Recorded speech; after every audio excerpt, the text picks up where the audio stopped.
I had a flashback. I was looking at a story that I'll get to in just a moment, but I had a flashback. It's kind of a funny thing because my memory is so poor. And yet I was flashing back to the 11th hour of the 2000 campaign for reasons I don't remember. I was in the, meaning I don't know why this is so vivid, but I was on the phone in the kitchen of our house many, many years ago in 2000, having a conversation with a buddy of mine, and I do remember who it was, but I won't name him.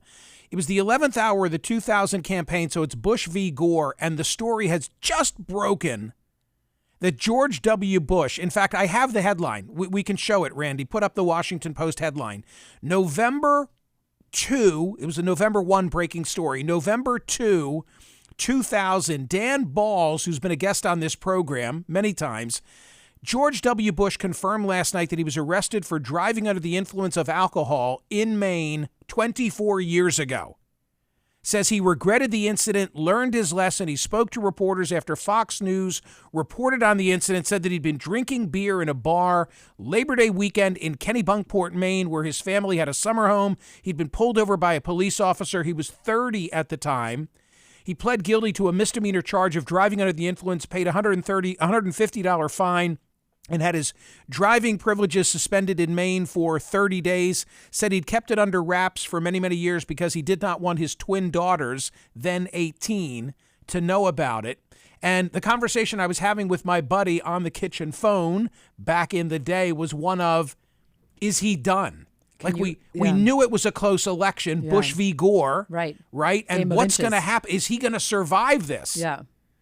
And I have a totally different reaction, maybe because he did survive it, to the Governor Tim Walz story today, which is to say, I think it'll be a nothing burger in the scheme of the current election. This is CNN's reporting from K-File, but I have to say, it's a hell of a story. It's a hell of a story. Because it was only 11 years after the fact that he was now running for Congress, and his spokespeople, they lied. That to me, they lied about what happened. Is a bigger issue than the DUI itself. Right. Honestly, I totally agree with that.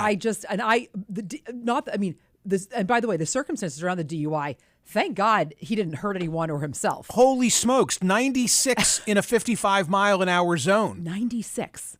Yeah. Listen to the details of this. This is CNN that broke the story. When Democratic vice presidential nominee Tim Walz first ran for Congress in 2006, his campaign repeatedly made false statements about the details of his 1995 arrest for drunk and reckless driving, so 11 years prior. According to court and police records connected to the incident, Walz admitted in court that he had been drinking when he was pulled over for driving 96 miles an hour in a 55-mile zone in Nebraska. He was then transported by a state trooper to a local hospital for a blood test, showing that he had a blood alcohol level of 0.128, well above the state's legal limit of 0.1 at the time. But in 2006, his campaign repeatedly told the press that he had not been drinking that night, claiming that his failed field sobriety test was due to a misunderstanding related to hearing loss from his time in the National Guard. So they played the Guard card for this. Again, lying. Horrible. And then that? If Tim Walz this is worse than all of this. If Tim Walz said what W said, which is, I'm embarrassed about it, I had too much, I drank too much at the time, didn't want my kids to know, but I did it. Right. To be like, okay, shouldn't have done that. None of us should do that. Awful. The campaign also claimed that Walz was allowed to drive himself to jail that night. None of that is true. A CNN K-File review of statements made by the Walz campaign at the time reveals numerous discrepancies between how the campaign described the events and the facts of what actually took place. The DUI charge was dropped for a reason. It wasn't true. Walz, then campaign communications director, told local news in 2006. This is what they said, quote, "The trooper had him drive to the station and then leave on his own after being at the station. Tim feels bad about speeding, and he's paid the ticket and apologized to his family at the time that it happened." In fact, reports CNN, The incident's police report clearly states that Walz was transported by police to a local hospital for blood alcohol testing after being arrested. And this week, Nebraska State Police confirmed to CNN that Walz was taken by a state trooper to jail.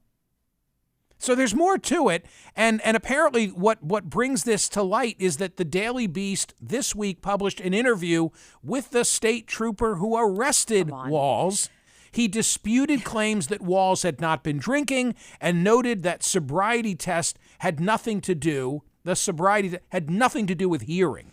How can you? Wow. One of the thoughts that went through my head was, like, in this day and age, you're not going to get away with anything. You're just not going to get away with anything. So Right. you might as well just tell the truth. Was it different when they lied about it? Did they think that they were really going to get away with not telling the truth? The whole thing is crazy. And to me, I didn't like it. I didn't like it. I just have to say I don't like it either. Didn't like it. I don't like it either, and I have to And say is there because a pattern? You know, because- with the service and with him, sort of stretching the truth a little bit there. What's TC, going on? I want to just add this value and tell you this is a congressional campaign. Congressional campaigns are not big operations.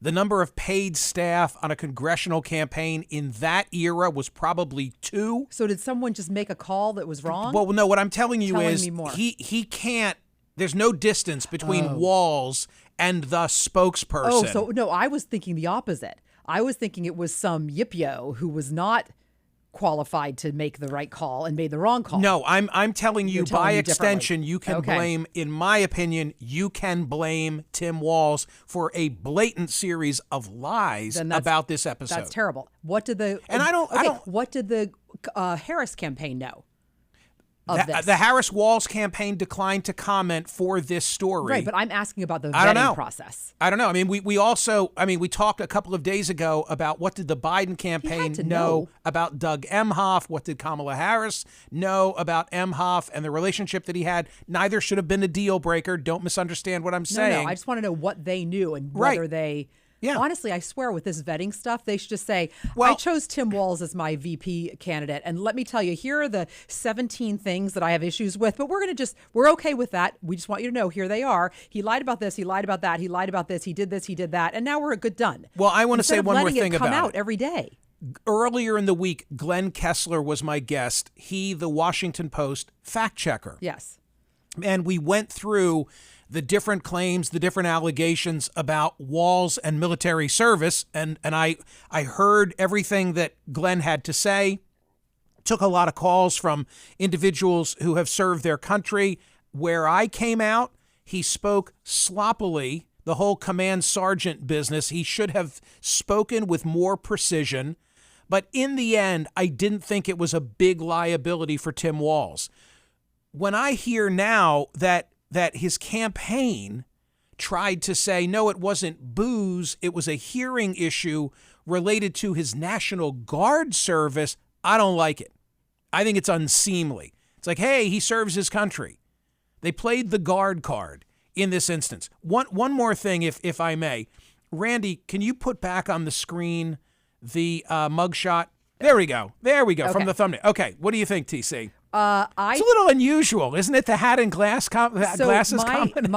My thought on that is that if the actual DUI is not an issue, perhaps the outfit is. I gotta say, when I had a character in my head when I saw it, and I couldn't place it. Oliver Twist? No, Elmer Fudd. Elmer Fudd.